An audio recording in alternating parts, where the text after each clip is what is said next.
Está Federico Pastrana en línea, es licenciado en Economía, profesor de Macroeconomía, asesor económico en temas macrofinancieros y laborales. Me parece que lo que aporta al debate público habla mucho por él, además de todo lo que lo define en términos de formación. Federico, soy Pablo Caruso y estamos con todo el equipo de Que Vuelvan las Ideas en la 530. ¿Cómo te va? Hola Pablo, hola equipo, ¿cómo andan? Gracias Federico por atendernos. A ver, todavía no hay cabal certeza de a qué se refiere el gobierno, o sea, no está presentada la reforma laboral, pero vos tenés alguna intuición por dónde va a ir y qué cosa puede ser medio blef. Mira, yo la verdad que a mí me parece que la discusión de la reforma hay que encararla en un contexto, si no, no se entiende muy bien, o por lo menos hay más debate de lo que parece. Básicamente lo que nosotros estamos viendo en la consultora es que el gobierno se enfrenta hoy a una crisis de ingresos más grande de lo que parece, y de hecho pareciera oscurecido por el resultado electoral. La verdad que el programa económico durante todo el 2025 entró en una fase de estancamiento, los ingresos dejaron de crecer, hubo una recuperación de ingresos desigual, pero una recuperación de ingresos en el 2024, ¿sí? En el segundo semestre de 2024, y la verdad que todo lo que pasó ahí en términos de recuperación de los salarios reales del sector privado, algo de las jubilaciones, hace 9 meses que está planchado, y eso da un contexto de la reforma que es bastante más complicado de lo que pasaba cuando el gobierno tenía los números a favor y un apoyo popular mucho más importante de lo que tiene ahora, ¿no? El gobierno está convencido, Federico, por lo que ha dicho públicamente, pero también lo dicen en off, está convencido que esta reforma, junto con las reformas tributarias, porque el gobierno reconoce efectivamente ese problema, la demanda de la micro, la demanda del día a día, y el gobierno está convencido que estas reformas van a encauzar o van a generar una recuperación económica. A ver, yo la verdad que no sé si está muy convencido. Lo que sí tengo claro es que el gobierno viene llevando adelante un programa económico que no está teniendo los resultados que sí tuvo en el pasado. Sí, hubo una etapa en donde mejoró la cosa. Hoy no está pasando y hace rato que el gobierno se enfrenta a problemas grandes. Sí, básicamente, cuando la inflación dejó de bajar, dejó de recuperarse la economía. Y esto lo marco porque no todas las etapas del gobierno fueron la misma y por lo tanto nosotros creemos que eso tiene mucho que ver con cómo reaccionó la población y cómo reacciona la población frente a las reformas. Es decir, no es lo mismo plantear un esquema de reforma laboral en donde vos claramente vas a tocar intereses de una parte de la población, ¿sí? O de actores económicos y sociales cuando la economía está bien que cuando está mal. ¿Sí? Entonces el gobierno se monta sobre los problemas más estructurales del mercado de trabajo y dice yo los voy a mejorar con las reformas. Bueno, la verdad es que cuando vos ves los argumentos más importantes, hay unos quilombos de novela. No cierra. ¿Por qué no cierra?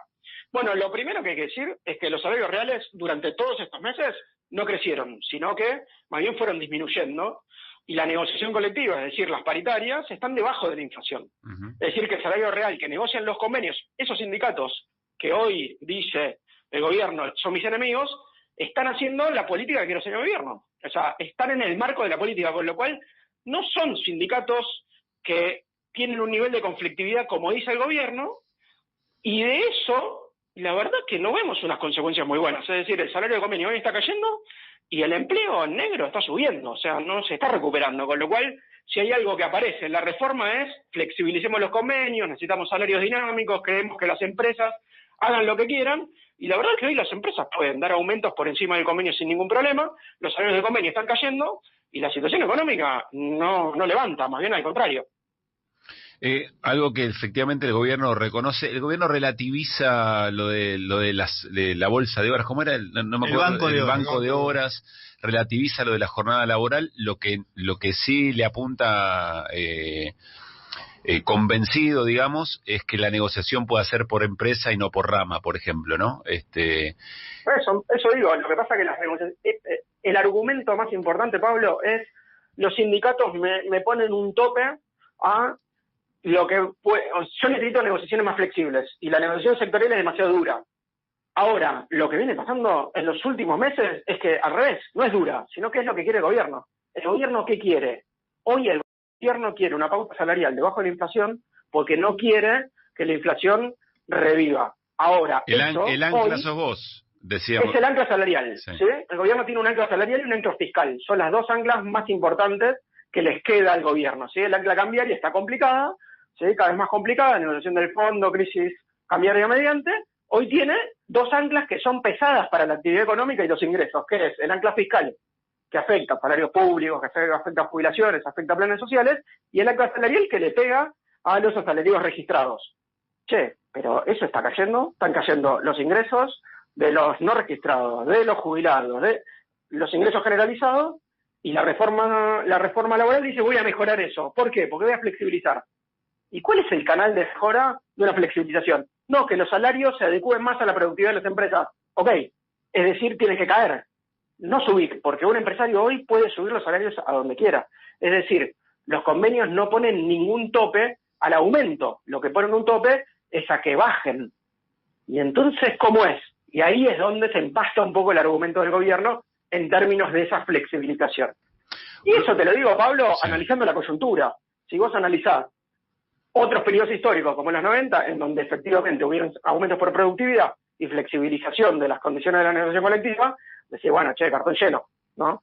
Los 90 fueron una etapa en donde el salario convenio perdió peso y los salarios reales perdieron dinamismo fuerte, sobre todo en la segunda parte de los 90, y fue la antesala de una crisis social muy grande, ¿no? Que fue el 2001. Y vos, Federico, acá estamos charlando con Federico Pastrana, vos estás viendo una confrontación de modelos, porque por cómo lo contás es una confrontación con el sentido común, digamos, ¿no? Con ciertas cuestiones que se van desencadenando lógicamente, pero alguien puede decir, no, es una confrontación de modelos, porque el otro lado decir, bueno, mejora de salarios, un poco de actividad económica que va mejorando incluso la recaudación, y se arma el círculo virtuoso. Y el otro lado tenés, no, hay que flexibilizar lo más posible, porque de esa manera las empresas van a contratar más, etcétera, etcétera. ¿Vos lo planteás en confrontación de modelos o que choca contra la pared de cierto sentido común? No, a ver, espera, vamos a diferenciarlo. O sea, me gusta, porque son las dos cosas. O sea, claramente es una confrontación de modelos, eso no hay ninguna duda. De hecho, para mí hay algo que es, che, ojo que lo que te plantea el gobierno es algo que no funciona en Argentina, y básicamente no funciona en Argentina porque en Argentina los salarios son muy importantes para lo que le pasa a la economía en términos de nivel de actividad. Uh-huh. Entonces, si vos bajás los salarios en este país, baja la actividad económica.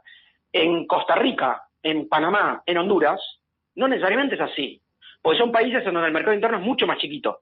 Entonces, vos por ahí lográs bajar los salarios y tenés un impulso de las exportaciones y reacciona distinto a la economía. En este país somos 50 millones de personas y el mercado interno es un país mediano, de ingresos medios, y eso le pega, ¿sí? Con lo cual, por ahí los mecanismos, por ahí no, la más probable es que los mecanismos que plantea en términos teóricos toda la reforma laboral no es para este país, sino es para otros tipos de países o para otros tipos de soluciones en donde son más exportadores o hay más pleno empleo, hay menos informalidad. Entonces, países con elevada informalidad, no, los mecanismos que plantean no funcionan, en general no funcionan. Punto uno. Punto dos. Sí, ojo, porque la reforma laboral, el discurso del gobierno, contacta con una parte muy importante de la sociedad, que es que hay problemas en el mercado de trabajo y los problemas son graves. Y yo creo que eso efectivamente es así. Es decir, el empleo en negro, los bajos salarios, son problemas graves del mercado de trabajo de Argentina que no lo pudo solucionar ningún gobierno en las últimas décadas, ¿sí? Sobre todo desde 2011, ¿no? Se identifica a partir de ahí el deterioro más grande. 2015, si querés, 2017, a partir de 2017 una caída grande de salarios. Pero el empleo en negro es un problema que vienen arrastrando muchos gobiernos. Entonces el gobierno, independientemente de que los argumentos funcionen o no, contacta con una parte importante del sentido común que está, vamos a decirlo mal y pronto, podrido de los problemas que hay a nivel del mercado de trabajo. Entonces, en el marco de que vos tenés del otro lado cierto tabú o cierta estrategia defensiva de parte de la oposición, en donde dice, viene la reforma laboral a tocar derechos, ese discurso de avanzado, un discurso ofensivo, tiene mucho camino por recorrer. Yo creo que el debate de esto, de la reforma laboral, se parece mucho al programa de estabilización. Es decir, el gobierno, independientemente de la agenda que tiene, en términos de uno estar de acuerdo o no, tiene un largo camino de recorrer porque del otro lado hay una estrategia defensiva. Es decir, no se puede hacer nada con el programa de estabilización. Los programas de estabilización son dolorosos. Se decía en 2022, 2023, el gobierno no hizo nada, terminó una inflación muy alta. Hoy tenés a la ultraderecha gobernando y diciendo, yo tengo esta propuesta de reforma laboral, y de enfrente aparece una estrategia muy defensiva, y eso es un problema grande en términos políticos, porque hay, yo creo, un espacio para recorrer independientemente de que si funcionan o no los mecanismos que plantean. Nos llevaría a otra nota mucho más amplia, pero lo que estás, o de mucho más tiempo, que creo que es valiosa, porque siempre la estamos postergando, ¿no? Pero lo que estás planteando es, efectivamente hay cosas para reformar, llamémosle como quiera, ¿no? El gobierno, me contaron que no quiere hablar más de reforma laboral, quiere hablar de modernización laboral. Pero vos lo que estás diciendo es, hay un montón de cosas para repensar que no necesariamente sea regresivo en términos de derechos laborales, en términos de salario, etcétera, etcétera, o disminuir la capacidad que el Estado tiene para nivelar al que más fuerza tiene en esa negociación, pero no hay espacio donde eso se esté dando, digamos. Perdón, quiero completar. No solo no hay espacio donde eso se esté dando, sino que este no es el momento.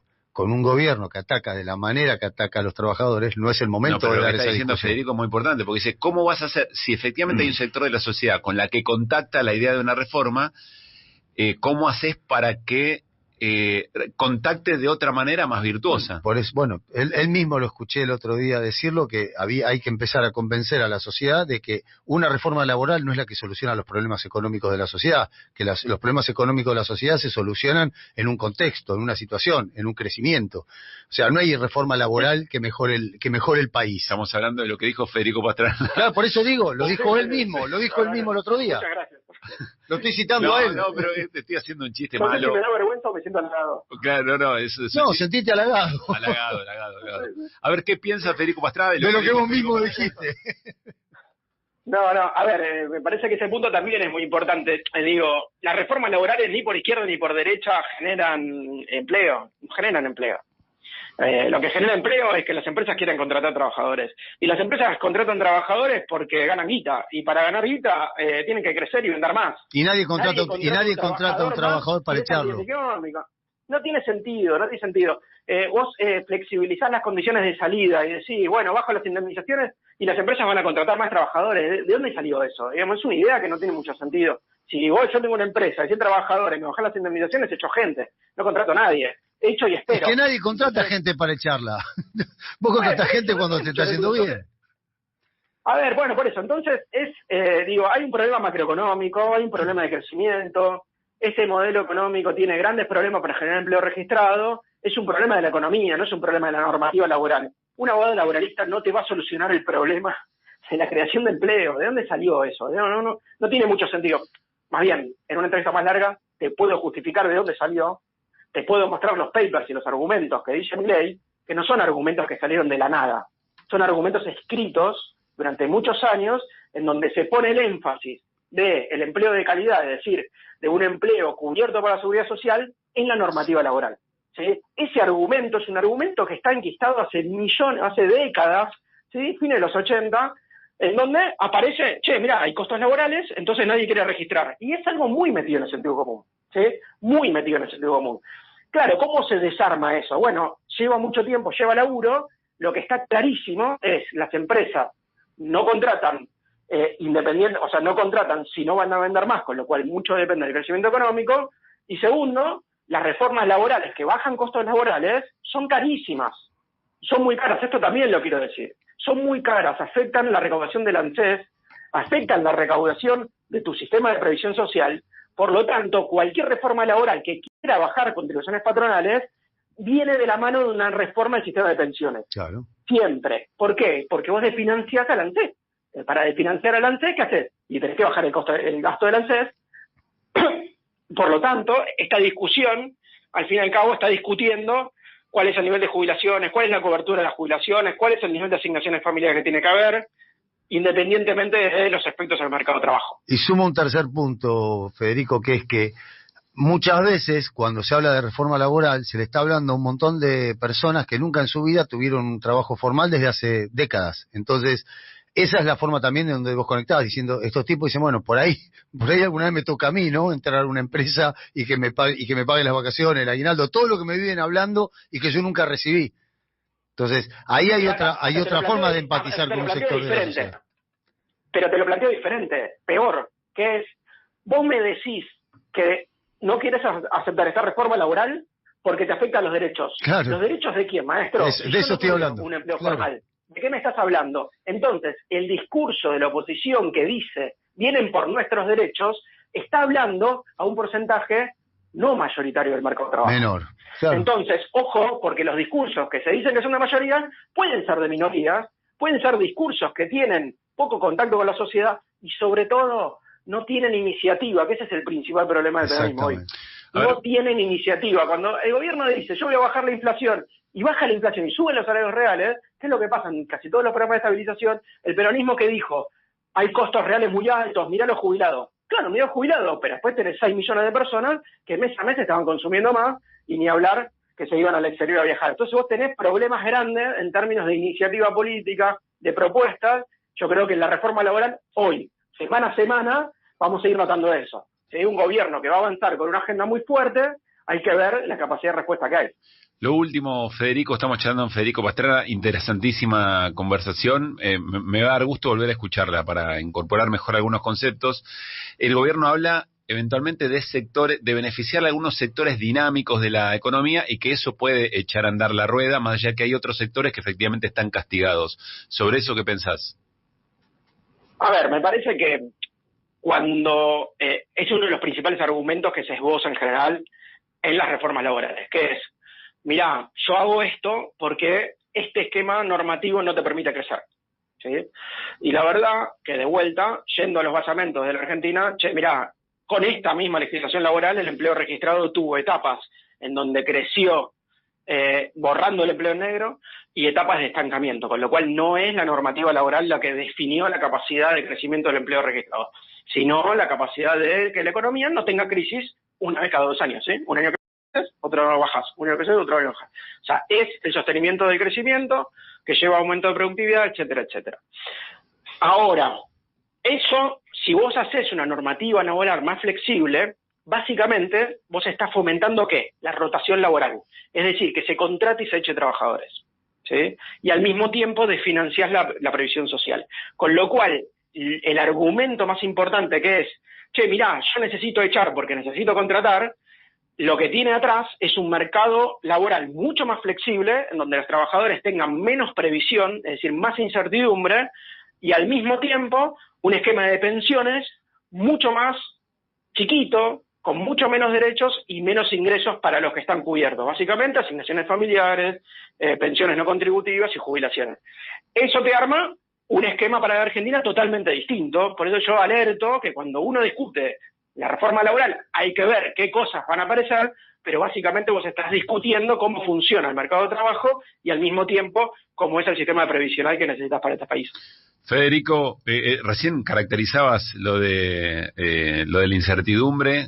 Recuerdo perfectamente a Esteban Bullrich decir hay que acostumbrarse a la incertidumbre y las magras jubilaciones. El futuro medio que ya llegó, porque es un poco la realidad eventualmente. Te mandamos un abrazo grande y gracias por este rato, che, muy claro. Muchas gracias por llamar. Federico Pastrana, charlando con nosotros, especialista en temas laborales, licenciado en economía. Bueno, deja cosas interesantes para plantear.